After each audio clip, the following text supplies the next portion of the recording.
Siti Faizatul Layyinah.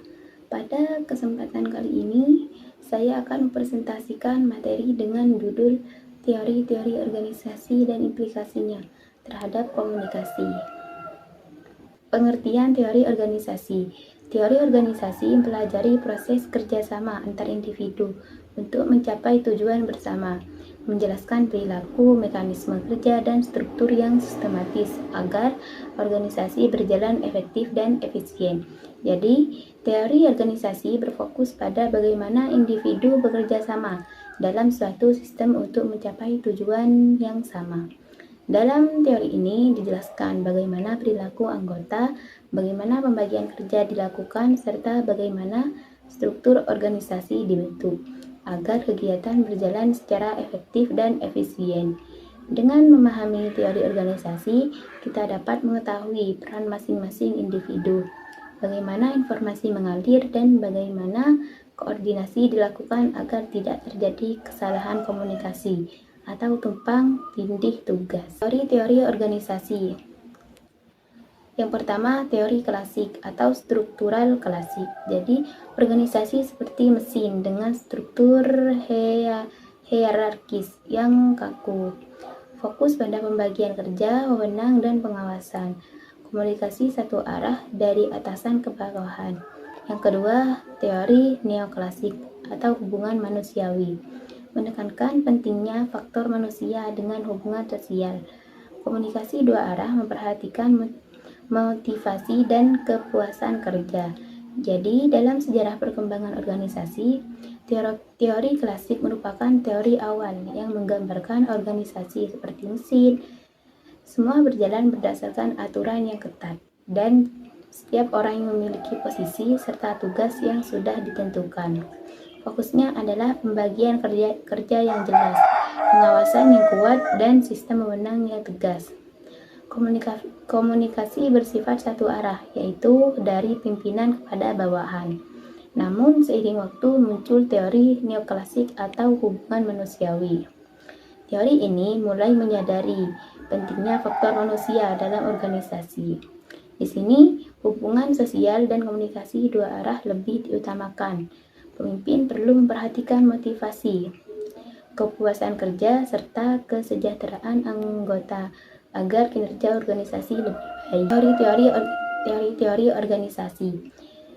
Teori proses. Organisasi sebagai sistem kerjasama dinamis. Komunikasi menjadi penghubung antar bagian.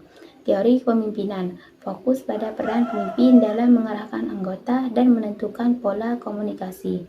Teori mutakhir. Organisasi sebagai proses komunikasi adaptif yang terus berubah, menciptakan makna dan identitas bersama. Jadi di sini teori proses memandang organisasi bukan sebagai sesuatu yang statis, melainkan sistem kerjasama yang selalu berubah dan berkembang. Dalam teori ini, komunikasi menjadi penghubung utama antar bagian organisasi agar koordinasi berjalan lancar. Selanjutnya, teori kepemimpinan menyoroti pentingnya peran seorang pemimpin. Pemimpin memiliki tanggung jawab untuk mengarahkan, memotivasi, dan menentukan gaya komunikasi yang akan digunakan dalam organisasi. Teori mutakhir menjelaskan bahwa organisasi merupakan proses komunikasi yang terus berubah dan beradaptasi. Jadi, melalui komunikasi, anggota organisasi membentuk makna bersama dan menciptakan identitas kolektif yang membuat mereka merasa menjadi bagian dari suatu kesatuan. Selanjutnya, implikasi teori organisasi terhadap komunikasi. Struktur menentukan jalur komunikasi, vertikal, horizontal, diagonal. Kepemimpinan memengaruhi gaya komunikasi. Organisasi dinamis membutuhkan komunikasi adaptif. Komunikasi berfungsi sebagai alat koordinasi dan pembentuk makna bersama. Jadi, dari teori-teori yang telah dijelaskan, kita bisa melihat bahwa teori organisasi memiliki implikasi yang sangat besar terhadap komunikasi. Pertama, struktur organisasi menentukan jalur komunikasi yang digunakan. Apakah bersifat vertikal antara atasan dan bawahan, horizontal antara anggota setingkat, atau diagonal lintas bagian. Kedua, gaya kepemimpinan berpengaruh langsung terhadap cara komunikasi dijalankan. Pemimpin yang terbuka akan mendorong komunikasi dua arah yang sehat. Ketiga, organisasi yang terus berubah membutuhkan komunikasi yang adaptif terhadap lingkungan dan perkembangan teknologi. Dan yang terakhir, komunikasi menjadi alat koordinasi utama yang menyatukan seluruh anggota organisasi agar memiliki makna dan tujuan yang sama. Hambatan dan tantangan komunikasi organisasi. Gangguan pesan, perbedaan persepsi, kepentingan pribadi, dan prasangka dapat menghambat komunikasi. Teknologi menuntut kemampuan komunikasi digital. Organisasi harus mampu beradaptasi dengan perubahan eksternal. Jadi, dalam pelaksanaan komunikasi organisasi, tentu ada berbagai hambatan dan tantangan yang perlu diperhatikan. Gangguan pesan seperti kesalahan informasi atau media yang tidak efektif bisa menyebabkan salah paham. Selain itu, perbedaan persepsi, kepentingan pribadi, bahkan prasangka antar individu juga menjadi penghambat utama komunikasi. Di era digital saat ini, teknologi menuntut kita untuk mampu berkomunikasi secara digital dengan efektif. Karena itu, organisasi harus bisa beradaptasi dengan perubahan lingkungan dan memanfaatkan teknologi komunikasi agar tidak tertinggal. Teori organisasi memberikan pemahaman tentang struktur dan dinamika kerjasama dalam organisasi. Komunikasi menjadi inti dari seluruh aktivitas organisasi.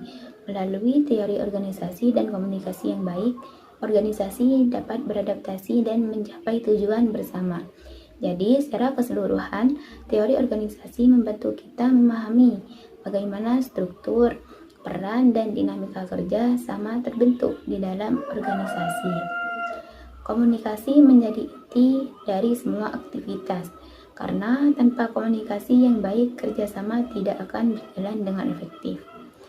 Dengan memahami teori organisasi dan menerapkan komunikasi yang tepat, organisasi akan mampu beradaptasi terhadap perubahan, perkembangan secara berkelanjutan, dan mencapai tujuan bersama dengan lebih optimal.